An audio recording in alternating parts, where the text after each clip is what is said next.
Daugelis vyrų iš tikrųjų net nežino, kas yra ta erekcija. Arba žino, bet nežino, kaip jinai veikia. Taigi suprask, kad erekcija yra ne tada, kada tu nori ir kada tu gali pastatyti, o iš tikrųjų tai yra labai paprastas dalykas. Per arterijas kraujas priteka, venos susispaudžia ir neleidžia jam ištekėti. Tai parodo, kad tavo kraujotakos sistema veikia gerai. Jeigu netyčia tavo erekcija susilpnėjusi, arba tu negali jos pakankamą laiką išlaikyti, tai reiškia, kad tavo kraujas yra klampus, netakus, kad tavo kraujagyslių sienelės nėra elastingos, nėra tamprios ir jos nesugeba atlikti savo funkcijos.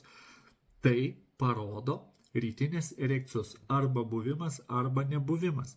Tai parodo tavo kraujotakos lygį, kaip veikia tavo kraujagyslių sistema, kaip veikia tavo kraujotaka.